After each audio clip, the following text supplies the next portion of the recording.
ଚୁପ୍ ରହିବା ଶିଖି ଯାଆନ୍ତୁ, ନ ମାଗିବି ସବୁ ପାଇଯିବେ। ନିଜ ଉପରେ ବିଶ୍ୱାସ ରଖନ୍ତୁ, ଏହା ଆପଣଙ୍କ ଶକ୍ତି ହୋଇଯିବ।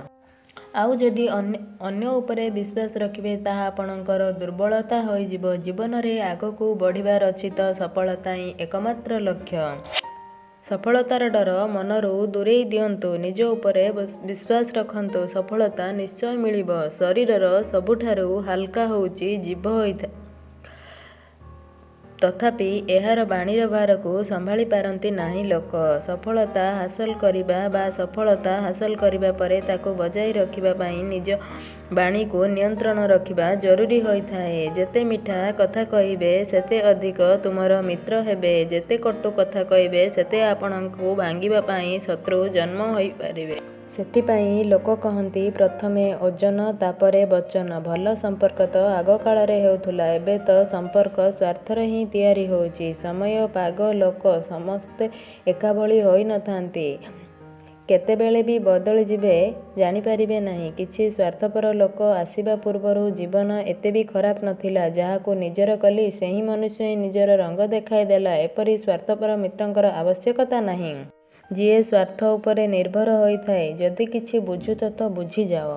ଏକା ରହିବା ହିଁ 100 ଗୁଣ ଭଲ ସ୍ୱାର୍ଥପର ଲୋକଙ୍କ ଭିଡ଼ରେ ରହିବା ଅପେକ୍ଷା। ଯିଏ ଖରାପ ସମୟରେ ତୁମର ଭୁଲ ଗଣିଥାଏ ସେହି ମିତ୍ର ଆବଶ୍ୟକ ନାହିଁ। ନିଜର ସମସ୍ତେ କହନ୍ତି, ହେଲେ ପ୍ରକୃତରେ କିଏ ନିଜର ତା' ସମୟ ହିଁ କହିଥାଏ। ଯଦି ଜୀବନରେ ଖୁସିରେ ରହିବାର ଅଛି ତ ନିଜର ଖୁସି ଲୁଚାଇବା ଶିଖନ୍ତୁ। ନିଜର ହୃଦୟର କଥା ସମସ୍ତଙ୍କୁ କହିବା ବନ୍ଦ କରିଦିଅନ୍ତୁ।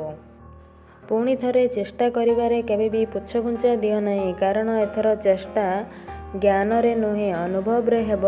ବେଳେବେଳେ ଆମେ ଭୁଲ ନୁହେଁ, ହେଲେ ଆମ ପାଖରେ ସେହି ଶବ୍ଦ ନଥାଏ ଯାହା ଆମକୁ ଠିକ୍ ବୋଲି ପ୍ରମାଣିତ କରିବ। ଯେଉଁ ପର୍ଯ୍ୟନ୍ତ ତୁମ ପାଖରେ ପଇସା ଅଛି ଦୁନିଆ ପଚାରିବ, ଭାଇ ତୁ କେମିତି ଅଛୁ?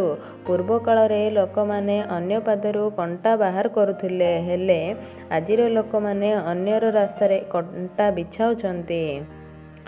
ମନେ ରଖନ୍ତୁ, ଜୋଶରେ କରିଥିବା ଭୁଲ ସବୁବେଳେ ହୋସ ଆସିବା ପରେ ହିଁ ଅନୁତାପ ହୋଇଥାଏ। ଲୋକ ତୁମକୁ ଚିହ୍ନିବା ବନ୍ଦ କରିବା ପୂର୍ବରୁ ନିଜର ପରିଚୟ ନିଜେ ବନାଇ ଦିଅନ୍ତୁ। ବେଳେବେଳେ ନିଜ ଲୋକ ହିଁ ଏମିତି ତାମସା କରନ୍ତି ଯେ ସେମାନେ ନିଜର କହିବାର ଯୋଗ୍ୟ ମଧ୍ୟ ରୁହନ୍ତିନି। କେବେ ହେଲେ ଅନ୍ୟର କ୍ଷତି କରି ନିଜର ଭଲ ହେବାର ଆଶା ରଖନ୍ତୁ ନାହିଁ। ଆଉ ସର୍ବଦା ନିଜ ଉପରେ ଭରସା ରଖ, କାରଣ ଅନ୍ୟ ଉପରେ ଭରସା କେବଳ କଷ୍ଟ ହିଁ ଦେଇଥାଏ। ଶବ୍ଦରେ ଏତେ ଶକ୍ତି ଅଛି ଯେ ତାହା କାହାର ଜୀବନ ନେଇପାରେ ତ କାହାର ଜୀବନକୁ ନଷ୍ଟ ବି କରିପାରେ। ସମ୍ପର୍କ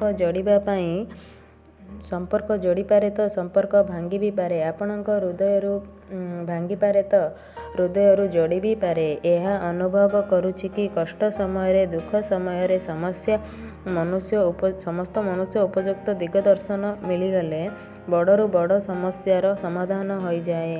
ମନେ ରଖନ୍ତୁ, ନିଜର ସବୁ ଦୁଃଖ କେଉଁଠି ଦୂରରେ ନୁହେଁ, ଏହା ତୁମର ସବୁ କିଛି ତୁମର ମନରେ ଅଛି।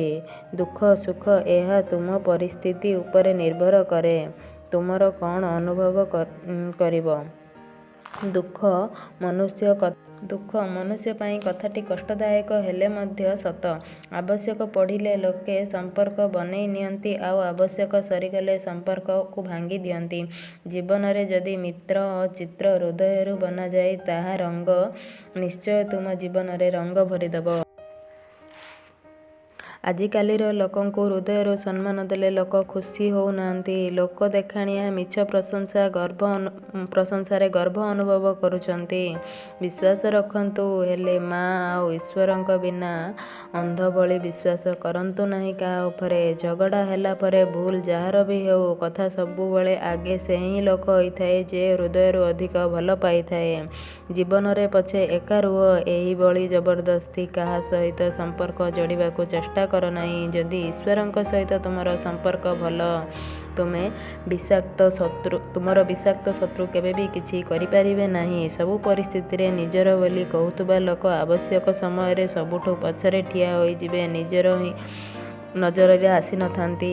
କେବଳ କହିବା କଥା, ଆପଣ ଯଦି ଭଲ କରିବେ ଆପଣଙ୍କ ସହିତ ଭଲ ହିଁ ହେବ। କାହା ଉପରେ ଭଲ ପାଇବା ଅଜାଡ଼ି ଦେବା ବଡ଼ କଥା ନୁହେଁ। ବଡ଼ କଥା ତ ସେୟା ହୋଇଥାଏ ଯେଉଁ ମଣିଷ ଆପଣଙ୍କୁ ସାରା ଜୀବନ ସାଥିରେ ରହିପାରିବ ସେହିଭଳି ଗୋଟିଏ ମଣିଷ ଖୋଜିବା ପାଇଁ। ଖୁସି ଟଙ୍କା ପଇସା ଉପରେ ନିର୍ଭର ନୁହେଁ, ବରଂ ମଣିଷର ପରିସ୍ଥିତି ଉପରେ ନିର୍ଭର କରିଥାଏ। କାହିଁକିନା ରାସ୍ତାରେ ଯାଉଥିବା ବେଳେ ଛୋଟିଆ ପିଲାଟି ପେନ୍ ବିକ୍ରି କରି ଖୁସି ହୋଇପାରେ ତ ଅନ୍ୟ ପିଲାଟି ପେନ୍ କିଣି ଖୁସି ହୋଇପାରେ।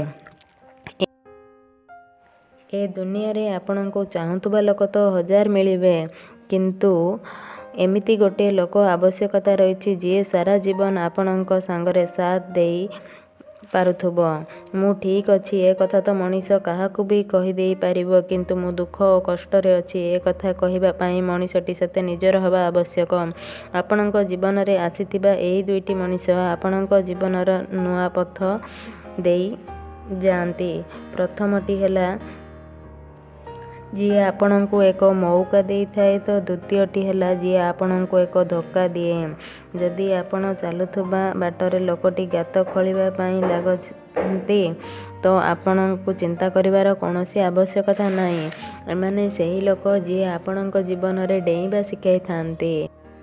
ବଦଳିବାକୁ ଚାହୁଁଥିବା ମଣିଷ ତ ବଦଳି ଯାଆନ୍ତି। ସମୟ କେବଳ ଗୋଟିଏ ବାହାନା ହୋଇଥାଏ। ଯେତେବେଳେ କୌଣସି ଗୋଟିଏ ନିଜର ଲୋକ ପରଲୋକ ଭଳି ବ୍ୟବହାର କରିବା ପାଇଁ ଲାଗନ୍ତି ସେତେବେଳେ ସେହି ମଣିଷ ହୃଦୟରୁ ବାହାରି ଯାଆନ୍ତି।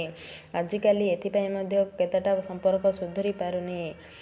କିଛିଟା ଲୋକ ପରଲୋକଙ୍କ କଥାରେ ଆସି ନିଜ ଲୋକଙ୍କ ସହ ଲଢ଼ିବା ପାଇଁ ଲାଗିଯାଆନ୍ତି। କେଉଁଠି ସମସ୍ତଙ୍କ ମଣିଷଙ୍କ ଭାଗ୍ୟରେ ଥାଏ ଏଠି ସୁଖରେ ରହିବା ପାଇଁ। କିଛିଟା ମଣିଷ ତ କେବଳ ଜନ୍ମ ହୋଇଥାନ୍ତି ଦୁଃଖରେ ରହିବା ପାଇଁ।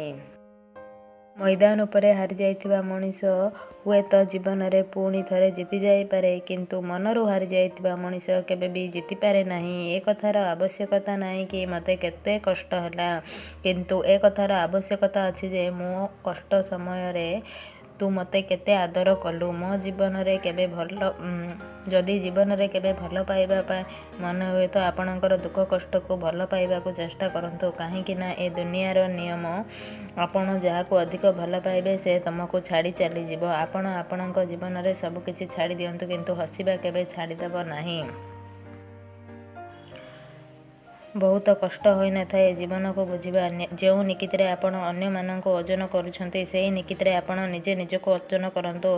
ଜୀବନ ଆପେ ଆପେ ବୁଝା ପଡ଼ିଯିବ।